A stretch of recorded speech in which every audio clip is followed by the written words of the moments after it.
and welcome back to the virtual classroom. I'm your host, Dr. Olmsted. And today's topic is the home front during World War I, and specifically, how does it impact Mexicanos in the United States? Now, as always though, take a moment, hit pause on this video, jot down that lecture outline to your right, and pay particular attention to those key terms at your left. Make sure you can identify the who, what, where, when, why, be able to connect them to each other, as well as their larger historical significance. You got it? Let's get started. So we left off with the world at war. And while technically speaking, I did end the war in the last lecture, I do want to back up and talk about what was going on during the war on the home front of the United States. What does wartime in the United States look like? As we'll see, it will offer some broadening new opportunities for some groups of people. And, as is usual, there's going to be a backlash against minority groups who are pushing against their traditionally prescribed boundaries. But let's start with the labor situation. So, a lot of men, 4 million in total, left the workforce to join the war effort. This will result in a vast labor shortage on the home front in the United States. And so, how do you think we make up for that labor shortage? Yes, women, African Americans, and other ethnic minorities, including Mexicanos, are all encouraged to enter into these wartime industries that have been long dominated by Anglo males. Now, again, the traditional view of, say, a U.S. history survey course is that most of these jobs go to African Americans and women. So let's start there for a minute, and then let's expand the usual gaze. So let's start with African Americans. And of course, if you look up anything about labor during World War I, pretty much the map you see on the right or the picture on your left is what you're generally going to find in a Google search. Because the enormous holes in the left in the northern industries men went to war, it presents this opportunity both for women and racial minority groups. Northern businesses began to actually send recruiters into the South to find workers. And it is during this period we have what's called the Great Migration. Now, this Great Migration is going to technically start in 1917. It's not going to end until the end of the 20s. But during this period, we see, for really the first time in U.S. history, a mass exodus of African Americans from the South to the North, or just getting out of the South. I mean, the numbers we're talking about here, 400,000 African Americans. This is far more that left the South in the 1920s than left after the Civil War. And this is called the Great Migration, as they move into northern cities to partake in wartime industries. At the same time, though, women are going to be enormously impacted by the war. Yes, they will support the war effort in more, quote-unquote, traditional ways, such as organizing war bond drives, selling war bonds to help fund the war. They will help by conserving foodstuff and other war-related materials that are used for propaganda. I love the one on the right here. Gee, I wish I were a man. I'd join the Navy. So propaganda. But at the same time, though, women would be directly mobilized to work in traditionally male-dominated industries, including hauling minerals. I mean, this is a man's job, right? Well, that's what we've said for centuries. But here's women stepping up and taking on the traditional role of men.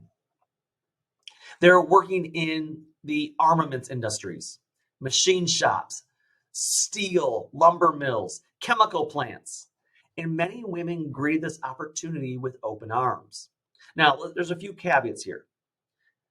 Number one, during World War I, this was largely limited to young single women. Because the thought process was, okay, so if they have children, they can't go to work because no one can take care of the children because the men are all gone. And so this is largely limited to young single women. And of course, after the war is over, they're basically being told that it's their patriotic duty to go back to the kitchen.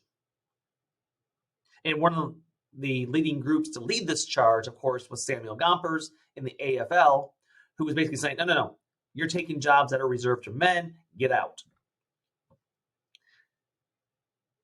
However, there would be a major breakthrough with this war effort for women, and that is, while they don't get to stay in those jobs, Woodrow Wilson himself, in large part, began to support the ratification of the 19th Amendment, women's suffrage.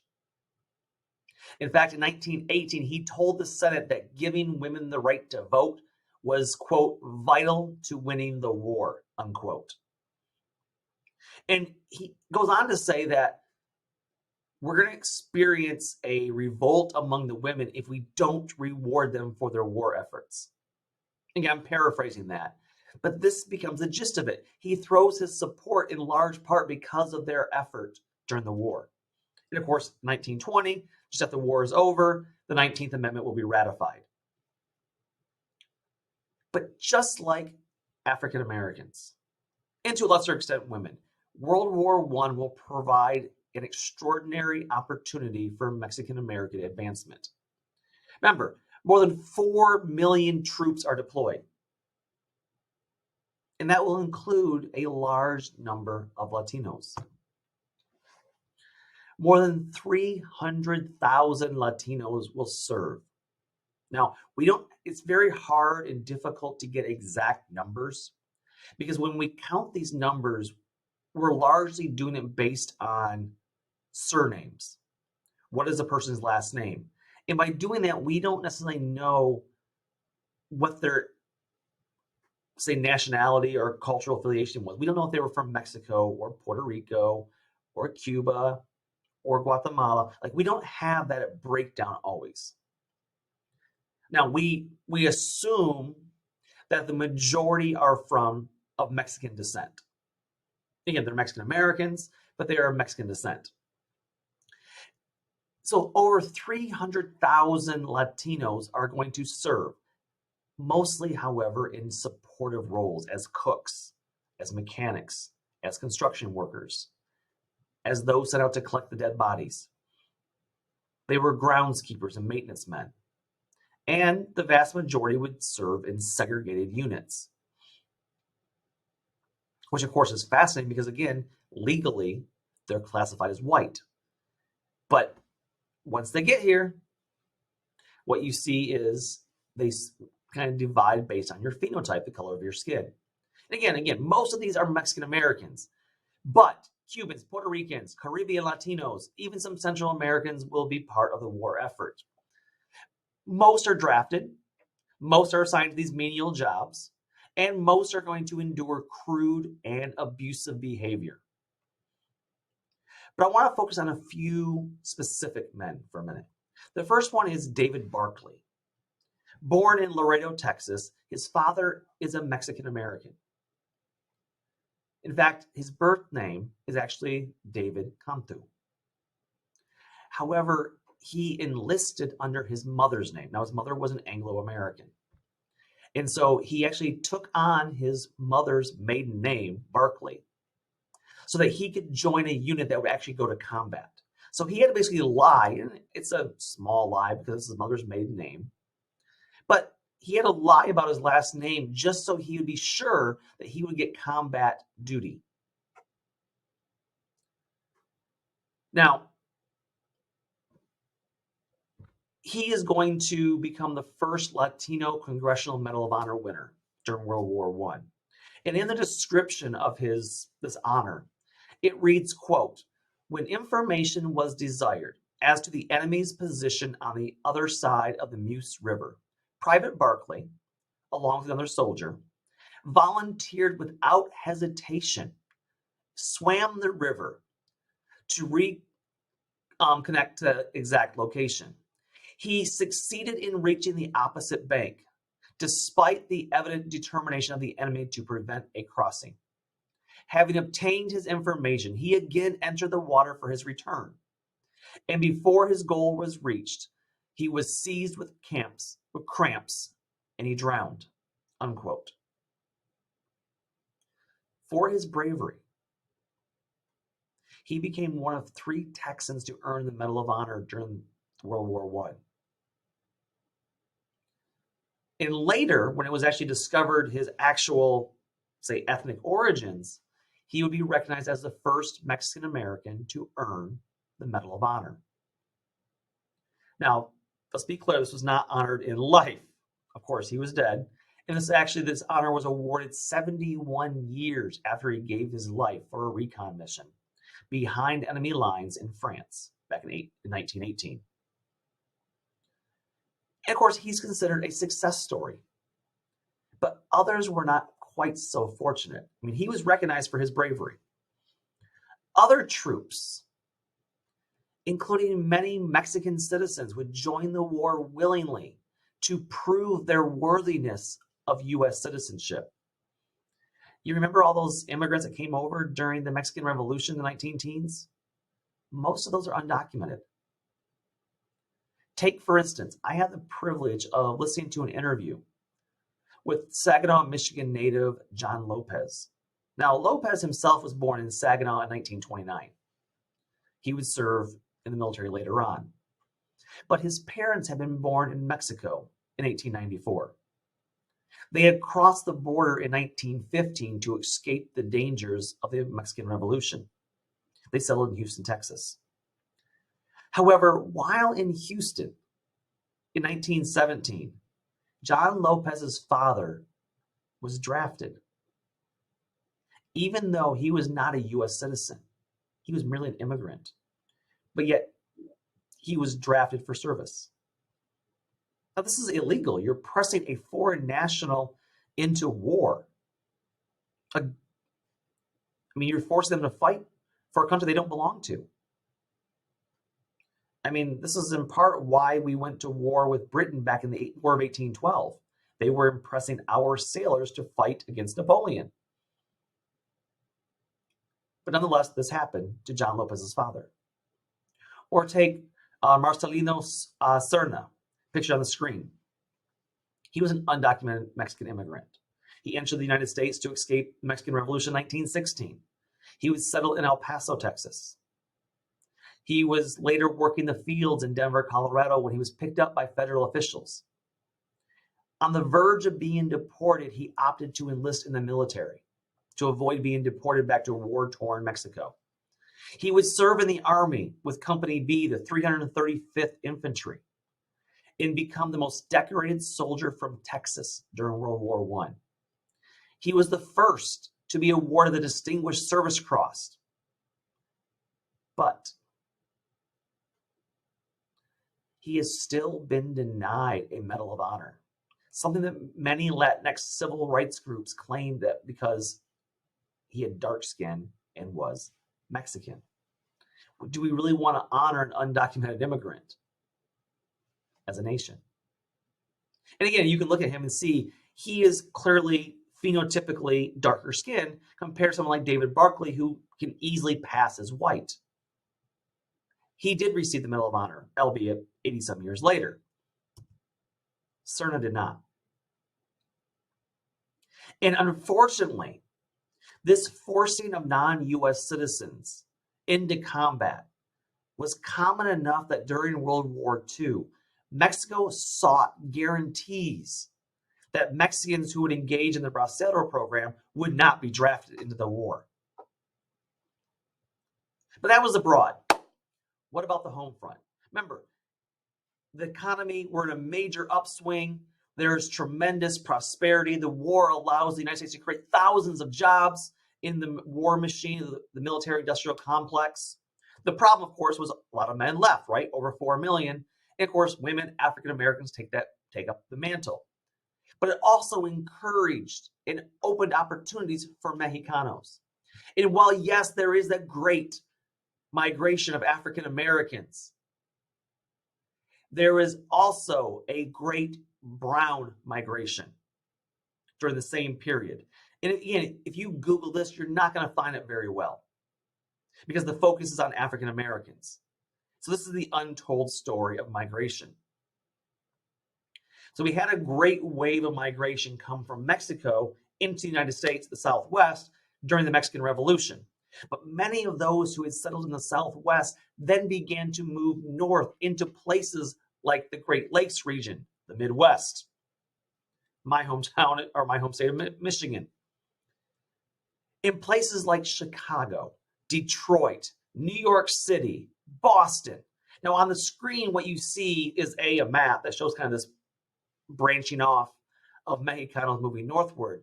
But the other three pictures involve, I'm sorry, the two pictures on the right involve the formation of Detroit's Mexican town, which is complete with its own Catholic church. Again, they have their own Our Lady of Guadalupe church in Detroit by 1928. But remember, this is they don't build this church right away. It takes time to get funding and get property. They're moving up there during World War I. And they're taking part in these war factories, joining in the millions across the nation. They're going to help build America's military during World War I. As you see in the bottom left, Pittsburgh steel companies will employ thousands. In Detroit, Henry Ford, his River Rouge plant, one of the largest factories in the nation, will also be the largest employer of Mexicanos in the nation. And the result of this is the growth of a large middle class that includes a large Mexican American middle class, as well as the growth of an elite class of Mexican Americans, upper class. Again, we're going to spend a little more time in a future lecture on Detroit itself and on Chicago, because Chicago, you can see the arrows going there. Chicago becomes the second largest concentration of Mexicanos outside of Mexico itself. So if you look at cities outside of Mexico, the largest city home to Mexicanos is Los Angeles, California. But by the 1920s, number 2 on that list is Chicago, Illinois. And a lot of that is spurred by the wartime industry. It's spurred by railroad jobs. It's spurred by the Great Brown Migration. And of course, word of job openings is going to spur even more immigration from Mexico. Thousands will continue to come into the United States. Again, they're being attracted to the United States because of the job growth and job availability because of the war. And of course, the largest group to come is Mexican immigrants. And remember, they're still trying to flee the effects of the Mexican Revolution. The war is mostly over, but the violence and political infighting continues, as does poverty and despair. This is a war-torn country that suffered a decade of warfare. And so they are still refugees, both political and war refugees. And they continue to come to the United States by the thousands. And of course, the great majority are from Mexico. They find work in the agricultural farms and fields that was left empty by others who either went off to war or had moved in the Great Brown Migration to the war factories. So these Mexican immigrants are coming in and they're taking the place of the African Americans who moved north as part of the Great Migration, and taking the place in the fields of the Mexicanos who moved north as part of the Great Brown Migration. So Mexicanos during the war, they're growing Americans' food in the fields. They're feeding Americans both at home and abroad. And they're feeding the troops that are and our allies within the Allied powers.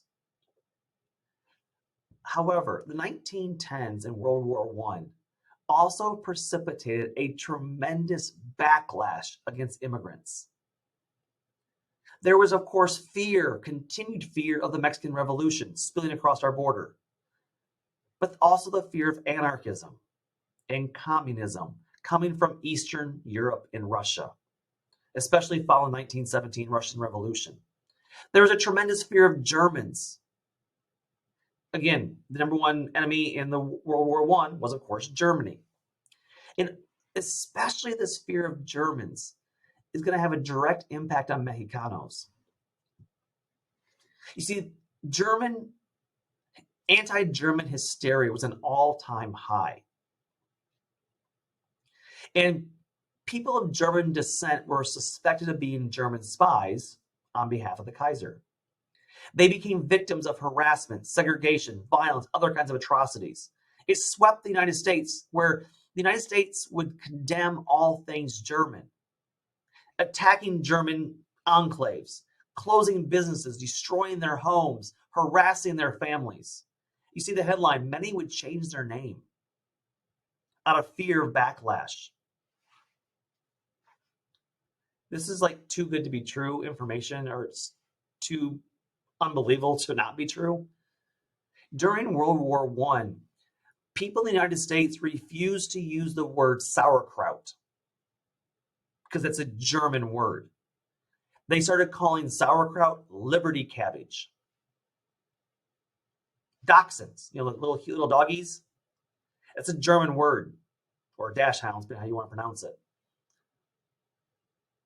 They stopped calling them by their German word, instead calling them Liberty pups. They even went so far as to rename the German measles Liberty measles. So basically, I think Germany became Liberty. Again, support of the war effort. That's just how much of a fever pitch this anti-German hysteria was. And to be clear, many Mexican Americans supported this anti-German sentiment, wanting to prove their loyalty to the United States. But at the same time, many Mexicanos also became victims of this anti-German hysteria, because quite often Mexican kind of enclaves or Mexicano enclaves would often be right next to or even kind of partially enclosed within German communities. And so due to these close alliances, due to the close proximity, Mexicanos got swept up and kind of tangentially got also discriminated against for being close to Germans. And this idea was buttressed because they often live in the same towns. They went to the same church buildings. Many Germans were, in fact, Catholics. And the Catholic churches were most often more welcoming. Again, not always. We'll talk about that later as well. But often, Catholic churches would allow both Germans and Mexican Americans to worship side by side. In addition, they shared a similar music. In fact, one of the earliest forms of kind of specialized music at this point was música tejana. And música tejana embraced the use of accordions and polkas. These were German imports. And Mexicanos began to kind of synthesize their music with that of German music. And as a result of this wonderful new eclectic music, both groups would suffer as being suspect. Now, it should go without saying here, but let me say it very clearly. What this means is nativism is running at an all-time high, not seen since the Chinese Exclusion Act of 1882. And it is in 1917 when the United States will pass its first comprehensive immigration act. That's a topic for the second half of this lecture. So until then, take care and bye-bye.